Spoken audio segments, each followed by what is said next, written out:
people were not too pleased with Donald LaGreca saying those true facts about the New York Yankees. But one guy, Artie from Fairlawn. It was Artie. Lose the number. It was Artie. Lose the number.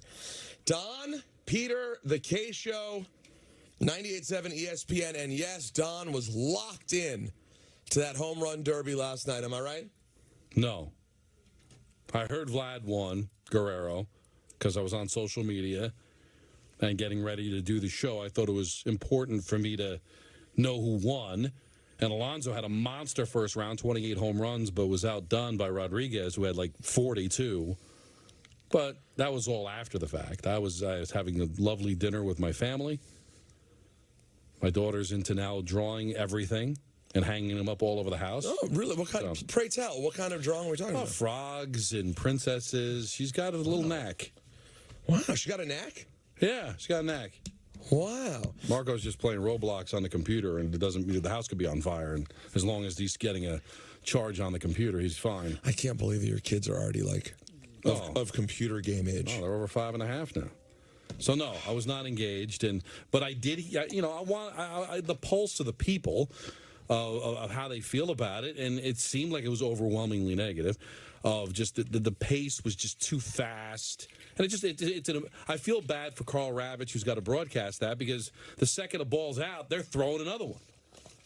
By the way, this home run derby recap is brought to you by Jack Pocket. So they've got I don't know what they can do with the format. It's because I found myself last night. You guys have heard me many times be the defender of the home run derby, and it was a pretty good episode of Monday Night Raw last night, and that's where my attention started. I went, oh yeah, I forgot about the derby. So I went to the derby. And Don, there are big names at that point. Arozarena, Vlad Jr., Julio Rodriguez, people I'm interested in seeing. And yet, yes, you're right. There's something about the format that just makes it kind of boring. No, because they felt that it was too slow and it lasted too long. Now they've upped the pace, but before you can even digest the ball going into the upper deck, they're already cutting away from the ball landing to throwing the next pitch. It's too quick. And the other thing is that you exhaust yourself. These guys in the first round hit monster home runs, and then by the time they get to the latter stages, it doesn't behoove you to hit a bunch of home runs in the first round, but you don't know that. You've got to get out of the first round, so you got to hit as many as you can. So maybe if you get lucky and don't have to hit a ton and get out of the first round, you'll be well rested for the latter stages. So I don't know. What about this? I don't want to sit here and analyze the home run derby. No, it's stupid. I know. But I just got a sense that people just thought that it could be better. I don't know what you can do. The idea is to showcase the home run. Well, what's great about a home run? It's a batter doing the hardest thing in sports, which is hitting a real pitch. But why is a home run attractive? Is because it goes far. Like that's what's so great about it, is that you're hitting a ball farther than anybody else could hit it. Well, and also, there is also the rarity of it. This ruins the rarity part. But right, you see 100 in a row. But what you want to see now is all these home run hitters. How far are they hitting it? The distance they're going. So you look at this ballpark. It's in Seattle. Look how far this ball is going to travel. But before you can see it land, they've got to cut to the pitcher because the next pitch is coming because it's so rapid fire. So you don't even get to enjoy how far the ball goes. It's, again, I'm not into it. Do what you guys got to do. We've got lots to discuss today. How about, let me say one idea. And I know you don't want to break it down. But for God's sake, Don, it's a sponsored recap. What if they did the rounds differently, where instead of it being so speed reliant, you get 10 pitches? It's about percentages that you do on those 10 pitches. And you can take your time between the pitches if you want. Well, but you get a chance to sit there and watch each one, watch them strategize what they're doing. Maybe they can take two pitches. Now, and then the goal is, oh my God, Don, then one day someone goes 10 for 10, and that's something. I think I just fixed it. Well, there's a couple of things to play here for me. All right, now I'm an older guy. Once you're over 54, you might as well just perish because nobody cares about you. And if you do perish, you're listening. You'll be among the dead. Among the dead. Yeah. I was not alive for this. My father told me about it, and then back in the day, ESPN during the afternoon would replay Home Run Derby from back in the 50s and early 60s. It's a black and white program. It was done at Wrigley Field in Los Angeles. There was a Wrigley Field in Los Angeles.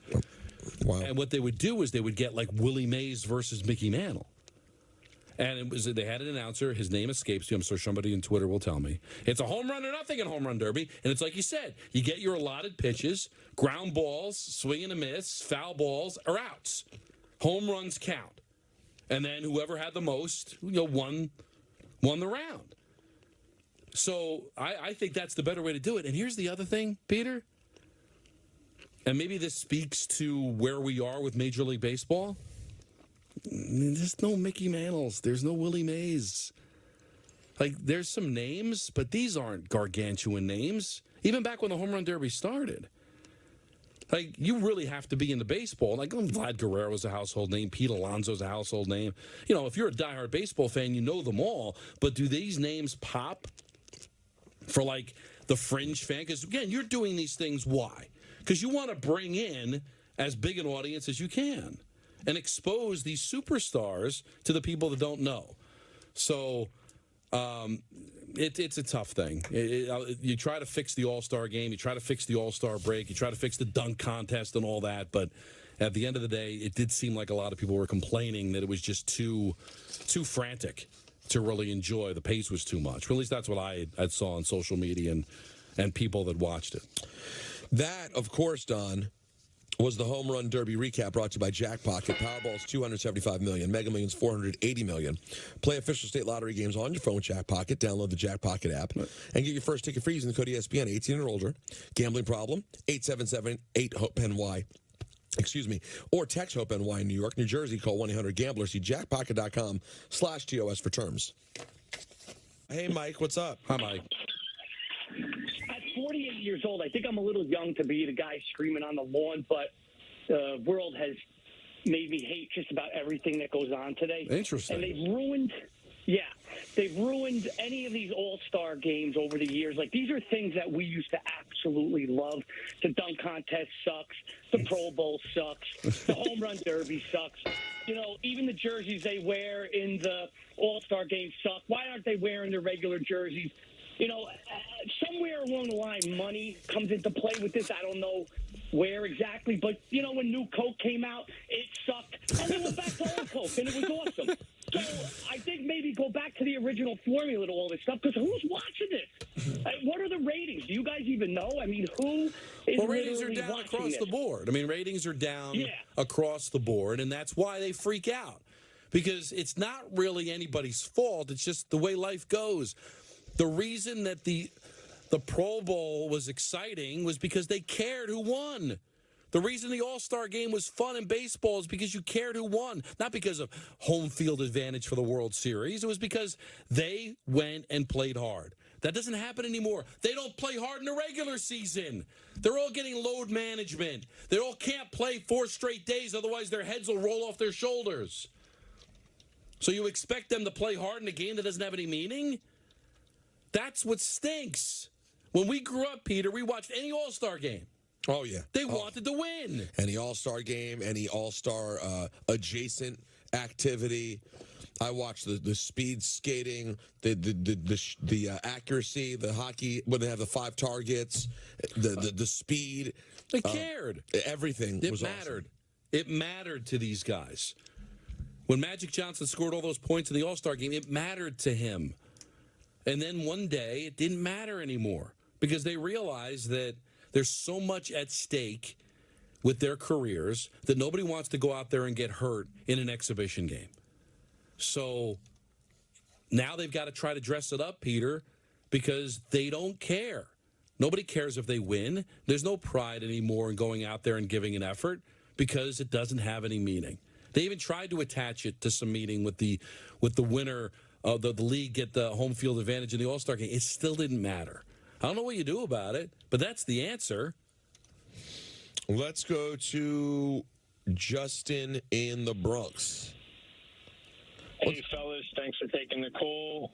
Peter, first off, congrats on the marriage, brother. It looked like the wedding of a lifetime. Thank you, man. It really was. I just kind of wanted to build on that topic right there with the home run derby. And truly, I think the disconnect in this sense that baseball has with what the fans want to see.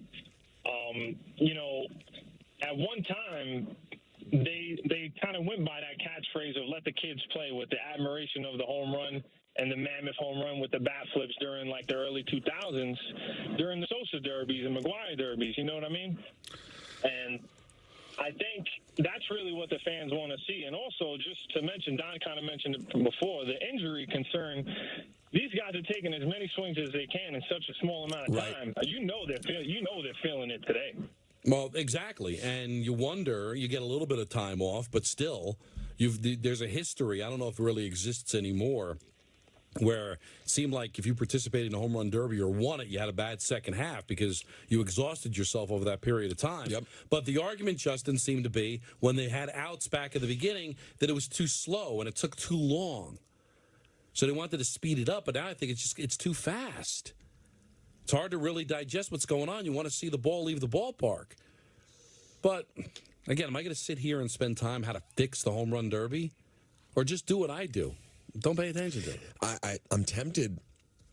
I know we already have a smack draft, but I'd be tempted, Don, to have you during this week of all weeks throw up a top 5 related to, like, the opposite of this, the greatest all-star performances. The most across all the sports, most legendary, amazing all-star moments. Because there are times when it's like it was a real part of people's accolades. All-star MVP meant something. I don't want to give anything away, but one of those moments would be Pete Rose running over Ray Fosse at home plate. That wouldn't happen now. The heads would explode if it happened now. See, that's the thing, Peter. I'm going to call the fans out on this. They're the ones that want the All-Star game to be better, but God forbid one of their players got hurt in an All-Star game, they would flip out and say, why is he getting hurt? Why is he trying? Imagine if Aaron Judge, what happened to him at Dodger Stadium, if it happened during the All-Star game, how would Yankee fans feel? Why is he playing in the game? It's stupid. It's an exhibition. Get rid of it. Although I'd be curious, all the years of All-Star games, when it did matter, how many people really did get a serious injury that messed up their career? Don, wouldn't we know off the top of our head if that was a regular? Did any come to your mind? Well, the only one that kind of comes to mind, and Anthony, maybe he's too young to remember. I know Mike Richter hurt himself during a skills competition. I think he hurt his knee. So there's been things have happened, but not to the point where you look back at some kind of catastrophic injury. Pro Bowl, they've been playing two-hand touch for 2 decades now. Pro Bowl's gone. I mean, it's over. No, that's not even. They literally have officially killed it. I'm looking around here, Don. Where do you want to go? Well, you know what? I'm going to punch up the call screener, and I'm going to give you. Tell me who excites suggestion. you. Who excites me? Yeah. How about Joe in Yonkers? That excites me. Hey, Joe. Hi, Joe. Joe. How you guys doing? Good. Come on. Now, yeah, I was, agreeing with exactly what you were saying, Don, about and the home run derby, things like that, and he's speeding up the whole process. But you do have people like Pete Alonso bench pressing like last year, so that's good. We need people like that, people to follow suit like that. Yeah, I mean, we poke fun at Pete, and thank you for the phone call, that, he's a little much. But, yeah, the fans react to that, Peter, because they care and they want to do it. And it's at least, no matter how you feel about it, it's something to talk about. It's something. Listen, what killed the dunk, the slam dunk? Ultimately, what kills the slam dunk? He said nobody wants to do it. Yeah. The superstars don't want to do it. It's Jabroni Pumpleduck versus, Canote and Fisteris. So you could change the format all you want and have guys jumping over couches or putting on wings and flying around the arena when they dunk. If it's not somebody you're recognizing or care about, you're not going to want to do it. Same thing with the home run derby. You want the best players involved. Now, I don't know if Judge would have done it had he not been hurt. But, the fact that you had Vlad Guerrero, that you had that you had Pete Alonso, that's good. That's a good start. But if you're not getting the best players and you're not getting them to care if they win or lose, well, then why is anybody going to be interested? Why would you want to watch something where the people are participating in it don't care? Yeah, there's no way to generate interest if the players don't have some sort of thing. And no matter how much you try to fake the motivation with like financial incentives, I think Don's right. It's do you care about it or not? 1-800-919-3776. Also, we're doing a smack draft later. Yeah, this is a lot of work had to go into. We're going to be drafting the greatest athletes turned GMs of all time. I went executives. Sorry, executives, because that includes ownership as well. Ownership, presidents, anything but head coach or manager that's not. So the greatest athletes turned executives in the history of sports. We'll do that in the 4 o'clock hour as well. Peter and Don on the K Show on 98.7 ESPN. Yes.